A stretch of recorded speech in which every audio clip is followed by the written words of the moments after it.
الحمد لله نحمده ونستعينه ونستغفره ونؤمن به ونتوكل عليه ونعوذ بالله من شرور أنفسنا ومن سيئات أعمالنا من يهد الله فلا مضل له ومن يضلله فلا هادي له ونشهد أن لا إله إلا الله وحده لا شريك له ونشهد أن سيدنا ونبينا ومولانا محمدا عبده ورسوله أما بعد فأعوذ بالله من الشيطان الرجيم بسم الله الرحمن الرحيم يا قوم لا يجرمنكم شقاقي أن يصيبكم مثل ما أصاب قوم نوح أو قوم هود أو قوم صالح وما قوم لوط منكم ببعيد واستغفروا ربكم ثم توبوا إليه إن ربي رحيم ودود صدق الله العظيم۔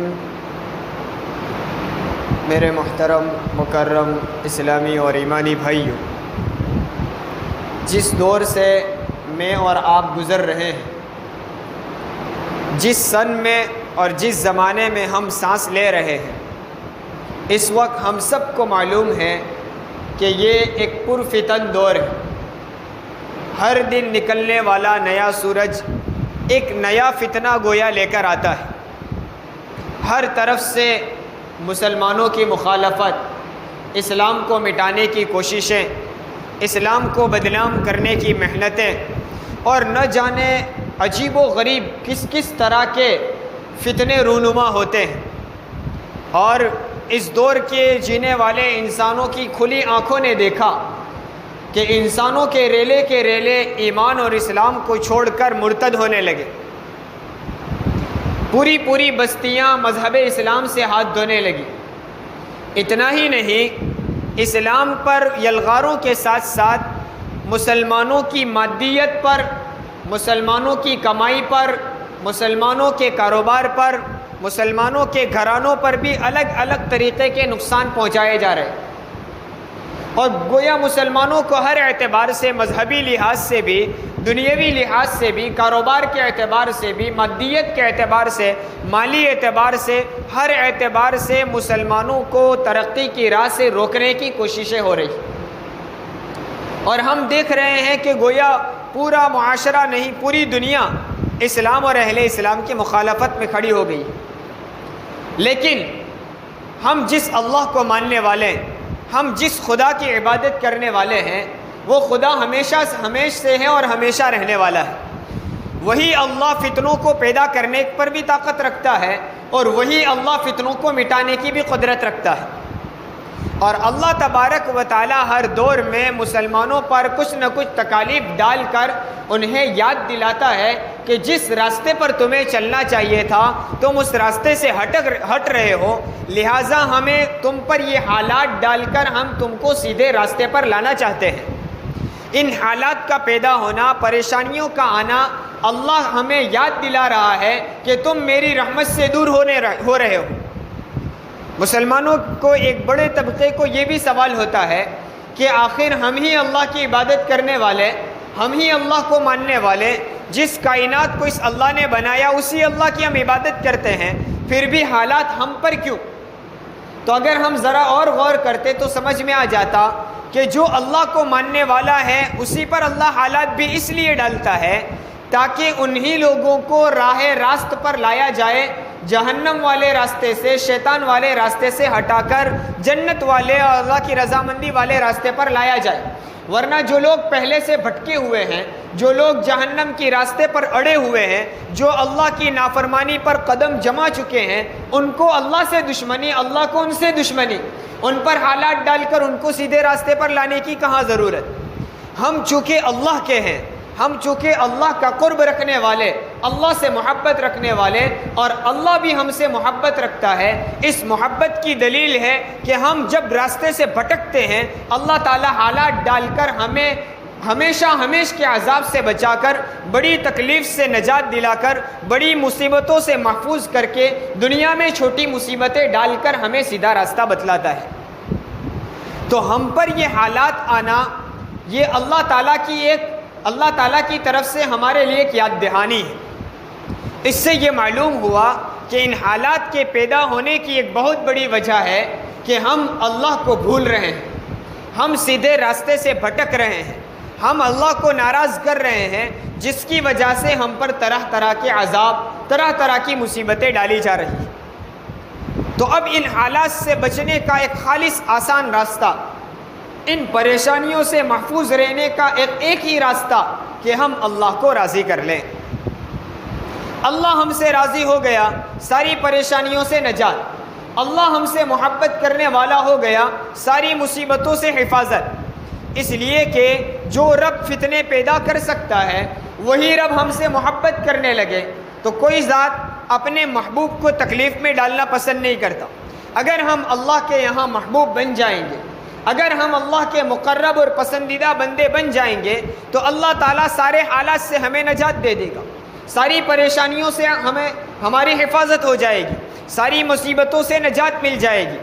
تو گویا معلوم یہ ہوا کہ ساری پریشانیوں کا حل اللہ کی رضا، ساری مصیبتوں سے نجات کا راستہ اللہ کو راضی کرنا۔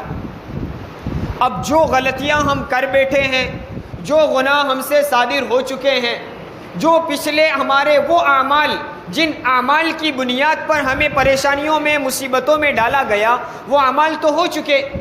اب اس اعمال کے وجود میں آ جانے کے بعد اس کی معافی کیسے ہو؟ تو اللہ تعالیٰ نے اپنی رحمت کے دروازے کھول رکھے اور اللہ نے کہہ دیا کہ میرا بندہ معافی مانگے گا، میں معاف کر دوں گا۔ ایک مرتبہ میرے در پر آ کر تو دیکھے، کب تک معاف کرتا رہوں گا؟ ما لم یغرغر، جب تک اس کی آخری سانس چلتی رہے گی، جب تک سکرات کی حالت کو وہ دیکھے گا، جب تک وہ ملک الموت کو نہ دیکھ لے، وہاں تک اس کے لیے دروازے کھلے ہوئے ہیں۔ آئے، معافی مانگے، استغفار کرے، ہم اسے معاف کر دیں گے۔ اور اللہ تعالیٰ تو معاف کرنے کے لیے بہانے تلاش کرتا ہے۔ فارسی زبان کا ایک مقولہ ہے، رحمت حق بہانہ می جوید، بہانہ می جوید۔ اللہ تعالیٰ کی رحمت زیادتی کو نہیں دیکھتی، اللہ کی رحمت کوانٹیٹی کو نہیں دیکھتی، اللہ کی رحمت بہانے تلاش کرتی ہے۔ میرا بندہ معافی مانگے، میں اسے معاف کر دوں، میرا بندہ میری طرف رجوع کرے، میں اس کو فوراً قبول کر لوں گا۔ اس لیے فضائل اعمال کی تعلیم میں آپ نے بھی سنا ہوگا، اللہ تعالیٰ کی رحمت اتنی وسیع ہے۔ اللہ فرماتے ہیں، جس حدیث قدسی کا خلاصہ ہے کہ میرا بندہ ایک بالش، ایک ویت میرے قریب ہوتا ہے، میں اس سے ایک ہاتھ قریب ہو جاتا ہوں۔ جب میرا بندہ مجھ سے ایک ہاتھ قریب ہوتا ہے، میں اس سے ایک باع قریب ہوتا ہوں۔ باع کا مطلب دونوں ہاتھ کو جب چوڑا کر لیا جائے تو اتنا جو فاصلہ بنتا ہے، اللہ تعالیٰ کہتا ہے میں اتنا قریب ہو جاتا ہوں۔ میرا بندہ جب میری طرف چل کر آتا ہے، میں اس کی طرف دوڑ کر آتا ہوں۔ جب ہم گھر سے نکلتے ہیں، مسجد کی طرف جاتے ہیں، اللہ ہمیں معاف فرمائے، ہماری کوئی نیتیں نہیں ہوتی، ہمارا کوئی تصور نہیں ہوتا، بھئی کیوں جا رہے ہیں؟ نماز کا وقت ہو گیا، جا رہا ہوں۔ ارے اس وقت غور کریں، اس وقت سوچے میں اللہ کے پاس جا رہا ہوں، میں اللہ کے گھر میں جا رہا ہوں، اللہ کے سامنے کھڑا ہونے کے لیے جا رہا ہوں۔ صبح سے لے کر دوپہر تک نہ جانے مجھ سے کتنی غلطیاں ہوئی، کتنی کوتاہیاں ہوئی، کتنی نافرمانیاں ہوئی، اب میں پھر سے اللہ کے دربار میں جا رہا ہوں، میں چل کر جا رہا ہوں۔ تصور کرے میرا رب میری طرف دوڑ کر آ رہا ہے۔ ان احادیث پر ہماری نظر، ان احادیث پر ہمارا یقین اور ہماری طلب اور تڑپ ہونی چاہیے۔ کسی دنیا کا بادشاہ، کوئی دنیا کا سخی اور شیخ اعلان کر دے کہ فلاں وقت پر میرے دروازے پر آ جانا، میں دے دوں گا، تو گھر سے جاتے وقت انسان کتنے غور و فکر کرتا ہے۔ اتنے بجے بلائے، 10 منٹ پہلے پہنچ جاؤں گا، آدھا گھنٹے پہلے پہنچ جاؤں گا، وہ تو اتنا سخی ہے، اس کو فلاں نے اس کو یہ دیا، فلاں کو اس نے یہ دیا، فلاں کو اس نے یہ دیا، مجھ سے دینے کا وعدہ کیا ہے، مجھے بھی ضرور دے گا۔ دنیا کے ایک مالدار پر، دنیا کے ایک سیٹھ اور سخی پر ہمارا اتنا یقین، لیکن اللہ کی ذات پر ہمارا یقین صرف زبانی رہ گیا۔ ہم زبان سے کہہ دیتے ہیں، لیکن اگر ہم اپنے اعمال پر غور کریں تو غالباً اللہ پر جو یقین ہمارا ہونا چاہیے تھا، اس یقین میں بہت کمی اور کمزوری۔ الغرض، اللہ تبارک و تعالیٰ معاف کرنا چاہتا ہے، اور اللہ رب العزت نے اس امت پر انعام کیا ہے۔ اس امت کے لیے اللہ کا ایک عظیم الشان احسان ہے کہ دو چیزیں اللہ نے ایسی عطا فرمائی کہ جب تک انسانوں میں یہ دو چیزیں رہے گی اللہ تبارک و تعالیٰ اس امت کو عذاب سے محفوظ رکھے گا۔ ایک چیز کہ نبی کریم صلی اللہ علیہ وسلم کا وجود، ما کان اللہ لیعذبہم وانت فیہم، اللہ رب العزت فرماتا ہے کہ میں ان کو عذاب میں نہیں مبتلا کروں گا جب تک تم اس میں موجود ہو۔ جب تک اللہ کے رسول صلی اللہ علیہ وسلم دنیا میں موجود رہے اس امت پر عذاب کی ممانعت تھی، کوئی عذاب نہیں آیا۔ اور ویسے بھی اس امت پر ایک خاص انعام یہ ہے کہ آپ کے دنیا سے پردہ فرما جانے کے بعد بھی قیامت تک اس امت پر ایسا عذاب نہیں آئے گا کہ جس سے پوری قوم اور پوری امت ہلاک اور برباد ہو جائے، پورا نام و نشان مٹ جائے جیسا کہ اگلی امتوں پر آیا تھا، وہ عذاب تو نہیں آئے گا۔ لیکن اللہ رب العزت نے نبی کریم صلی اللہ علیہ وسلم کو رحمت للعالمین بنا کر بھیجا تھا۔ اگلے انبیاء بعض کسی خاندان، کسی قوم اور کسی علاقے کے نبی ہوا کرتے تھے، اور اگلی امتوں میں بھی جن جن امتوں پر عذاب آیا اس امت پر عذاب آنے سے پہلے اللہ تبارک و تعالیٰ وقت کے نبی کو اس بستی سے، اس شہر سے علیحدہ کر دیتے تھے، گویا کہ جس بستی میں، جس قوم میں کوئی نبی موجود ہو اس پر عذاب نہیں آ سکتا۔ اور اللہ کے رسول صلی اللہ علیہ وسلم پوری دنیا کے لیے نبی بنا کر بھیجے گئے تھے، اس لیے جب تک آپ دنیا میں موجود تھے کسی پر دنیا میں آپ کا وجود ہوتے ہوئے کسی پر اللہ تعالیٰ نے عذاب نہیں بھیجا۔ تو ایک چیز فرمائی، ما کان اللہ لیعذبہم وانت فیہم وما کان اللہ معذبہم وہم یستغفرون۔ دوسری چیز اللہ تبارک و تعالیٰ نے فرمائی کہ جب تک یہ امت استغفار کرتی رہے گی تب تک اس پر کوئی عذاب نہیں آئے گا۔ اس وجہ سے جن بستیوں اور جن علاقوں میں استغفار کرنے والوں کی کثرت ہوتی ہے وہ بستیاں، وہ علاقے اور وہ قوم اور وہ سماج اللہ کے عذاب سے محفوظ رہتی ہے۔ اب دو آپشن اللہ تبارک و تعالیٰ نے دیے تھے۔ حضرت علی کرم اللہ وجہہ فرماتے ہیں دو چیزوں سے امت کی حفاظت اور امت کے عذاب کی حفاظت کے لیے دو چیزیں تھیں، ان میں سے ایک چیز اللہ کے رسول صلی اللہ علیہ وسلم کا وجود، تو آپ تو دنیا سے پردہ فرما چکے، لیکن دوسری چیز آج بھی ہمارے پاس موجود ہے، قیامت تک رہے گی، اور وہ چیز استغفار ہے۔ اس لیے استغفار کی کثرت کریں۔ اللہ کے رسول صلی اللہ علیہ وسلم خود معصوم ہونے کے باوجود، بے گناہ ہونے کے باوجود، آپ کے اگلے اور پچھلے سارے گناہ معاف ہونے کے باوجود، بلکہ اللہ تبارک و تعالیٰ نے انبیاء کی ذات کو ایسا بنایا ہے جن سے گناہ صادر ہوتا ہی نہیں، وہ معصوم ہے، اس کے باوجود حضور اکرم صلی اللہ علیہ وسلم دن میں 70 یا 100 مرتبہ استغفار کیا کرتے تھے۔ اس پر ذرا ہم غور کریں، جس ذات کا ایک لمحہ بھی معصیت میں، گناہ میں مبتلا، ایک لمحہ بھی نہ گزرتا ہو، اللہ سے ایک لمحے کے لیے بھی وہ غفلت میں نہ جاتے ہو، وہ سو رہے ہوں پھر بھی آپ کا دل اللہ کے ذکر میں مشغول ہو۔ انبیاء علیہم السلام کی خصوصیت ہے کہ وہ سو جاتے ہیں پھر بھی ان کا وضو نہیں ٹوٹتا، اس لیے کہ ان کی آنکھیں سوتی ہیں، دل بیدار ہوا کرتا ہے، اللہ کی یاد میں، اللہ کے ذکر میں مشغول رہتا ہے۔ تو جو ذات نیند کی حالت میں بھی غفلت میں نہ ہو، نیند کی حالت میں بھی اللہ کو یاد کرتی ہو، جس ذات کا دل ہر وقت اللہ کے ذکر میں رہتا ہو، وہ ذات دن میں ایک دن میں 70 مرتبہ، 100 مرتبہ استغفار کرے۔ ہم ہیں صبح اٹھنے سے لے کر شام سونے تک نہ جانے ہم سے کتنے گناہ ہوتے ہیں، تو ہمیں ذرا غور کرنا چاہیے ہمیں استغفار کی کتنی ضرورت ہے۔ اور استغفار جیسا کہ میں نے ابھی کہا، عذابات کو روکنے کے لیے، حالات سے، نازیبا حالات سے بچنے کا ایک عظیم الشان نعمت اللہ تعالیٰ نے ہمیں یہ دی ہے کہ استغفار کی کثرت کرے۔ اسی وجہ سے حضرت شعیب علیہ السلام نے اپنی قوم کو کہا تھا، یا قومی لا یجرمنکم شقاقی ان یصیبکم مثل ما اصاب قوم نوح وقوم ہود وقوم صالح۔ اے میری قوم، کہیں میری نافرمانی، شعیب علیہ السلام کہہ رہے ہیں کہ میری یعنی شعیب کی نافرمانی کی وجہ سے، میری عداوت اور دشمنی کی وجہ سے اور میری مخالفت کی وجہ سے کہیں ایسا نہ ہو تم پر عذاب آ جائے اس جیسا عذاب جو قوم نوح پر آیا تھا، قوم ہود یعنی ہود علیہ السلام کی قوم پر آیا تھا، اور ایسا عذاب جو صالح علیہ السلام کی قوم سمود پر آیا تھا۔ کیا عذاب آیا تھا؟ نوح علیہ السلام پر کی قوم پر آنے والا عذاب ہم سب جانتے ہیں، پانی کا عذاب، ہر طرف سے پانی، زمین سے پانی کے چشمے ابلنے لگے، درختوں سے، پہاڑوں سے، آسمان سے ہر جگہ سے پانی ہی پانی، یہاں تک کہ پہاڑ تک پانیوں میں ڈوب گئے اور پوری قوم کو پانی میں ڈبو کر ہلاک کر دیا گیا۔ قوم لوط پر کیا عذاب آیا تھا کہ پوری بستی کو اٹھا کر الٹ دیا گیا، پوری زمین کو آسمان پر اٹھا کر اوپر جا کر پلٹ دیا گیا۔ قوم عاد پر، قوم سمود پر ایسا عذاب آیا کہ پوری بستی کا نام و نشان مٹا دیا گیا۔ حالانکہ قوم عاد اور قوم سمود کے لوگ بڑے طاقتور لوگ تھے، بڑی قوی الجثہ تھے، وہ اپنے ہاتھوں سے پہاڑوں کو تراش کر گھر بنا لیا کرتے، کوئی مشینری نہیں تھی، کوئی ہتھیار نہیں تھے، خود اپنے ہاتھوں سے پہاڑ کے سخت ترین پتھروں کو تراش کر اپنے گھر بنا لیا کرتے۔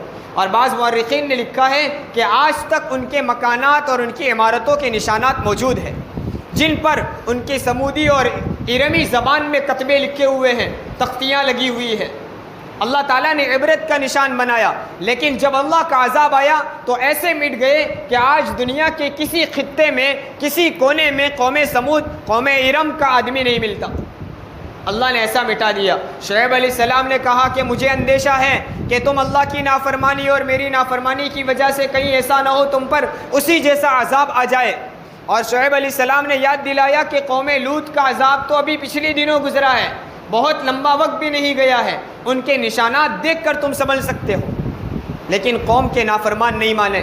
شعیب علیہ السلام نے اس وقت اپنی قوم کو جو تلقین کی وہ یہی کہا تھا، یا قوم استغفروا ربکم ثم توبوا الیہ، اے میری قوم تم اللہ سے مغفرت چاہو اور اللہ سے رجوع کرو، اپنے گناہوں کی معافی مانگو اور اللہ سے اپنا تعلق قائم کرو، ہر چیز اللہ سے مانگنے والے بنو، اللہ سے اپنا تعلق اور قائم کرو، اپنا کانٹیکٹ بڑھاؤ۔ کیا ہوگا؟ اللہ تعالیٰ کی دو صفتیں شعیب علیہ السلام نے فرمائی، یا قوم استغفروا ربکم ثم توبوا الیہ ان ربی رحیم ودود، بے شک میرا پروردگار رحیم ہے، بڑی رحمتوں والا ہے، تم اگر معافی مانگو گے، استغفار کرو گے، توبہ کرو گے، اللہ سے رجوع کرو گے، اللہ تمہارے گناہ معاف کر دے گا۔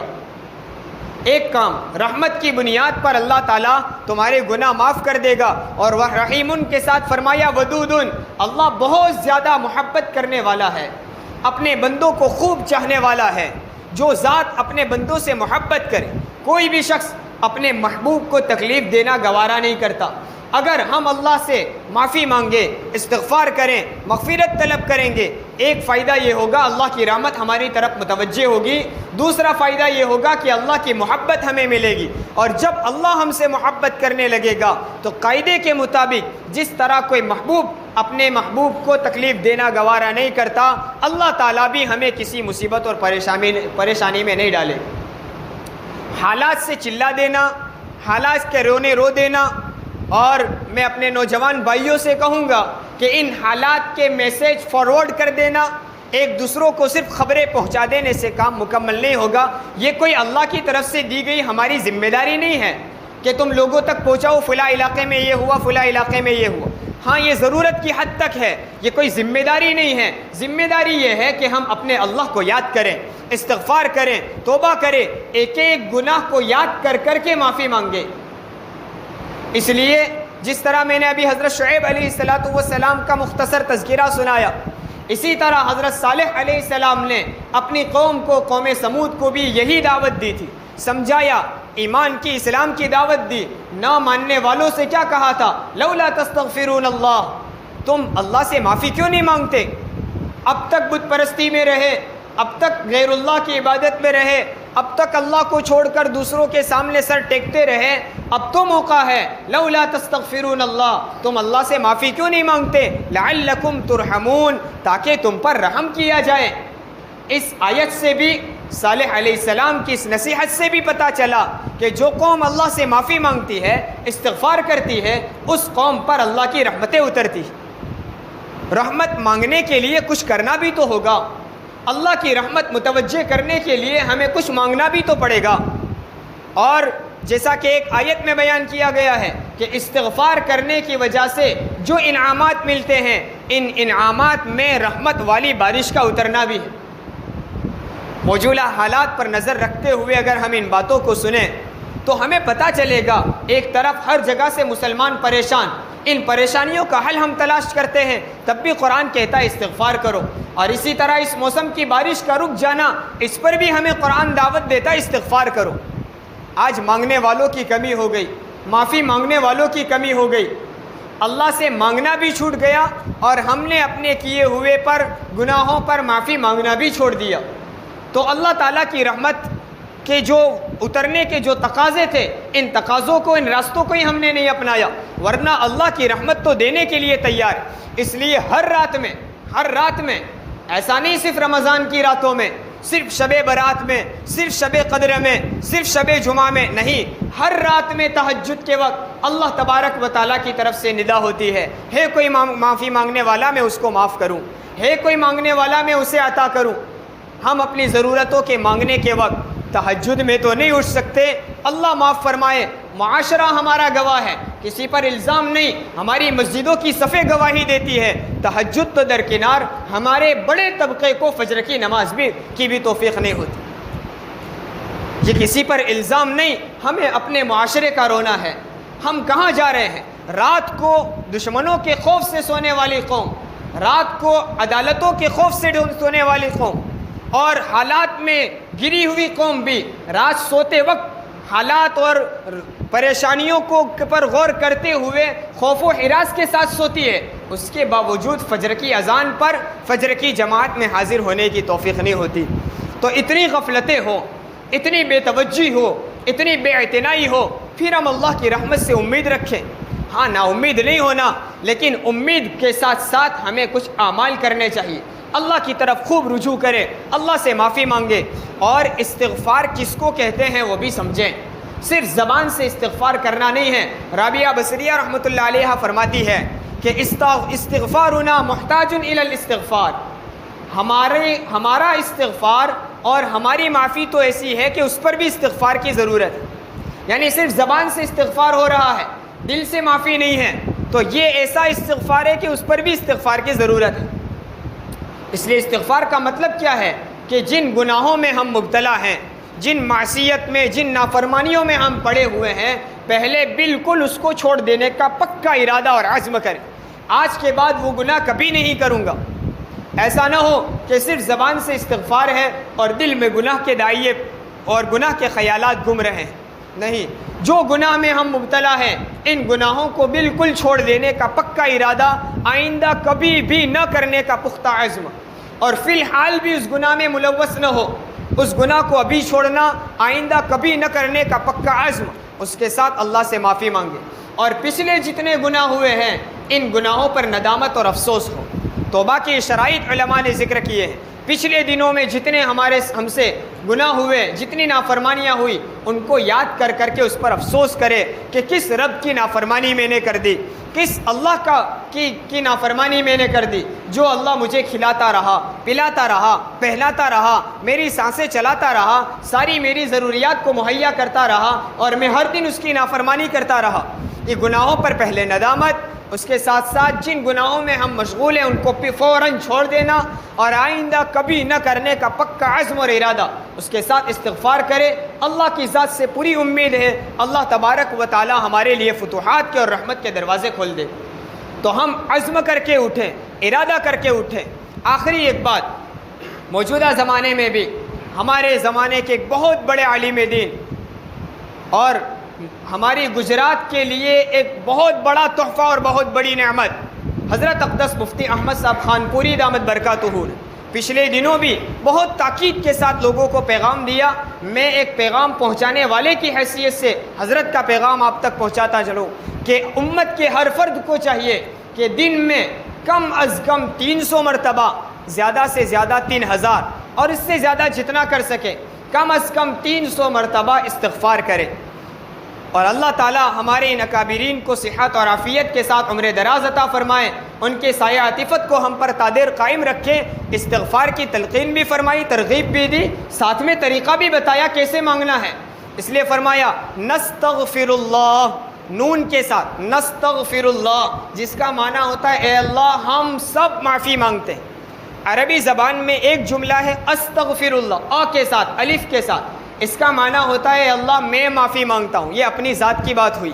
لیکن اگر یوں مانگے پوری امت کی نیت کرتے ہوئے نستغفر اللہ، اے اللہ ہم سب معافی مانگتے ہیں، اس طرح کم از کم دن میں 300 مرتبہ، زیادہ سے زیادہ 3000 مرتبہ پڑھنے کا اہتمام کرے، انشاءاللہ اللہ تعالیٰ سارے نازیبا ناگوار حالات کو دور فرما کر ہمارے لیے رحمتوں کے دروازے کھول دے گا۔ اللہ رب العزت ہم سب کو عمل کرنے کی توفیق عطا فرمائے، آمین۔ وآخر دعوانا الحمدللہ۔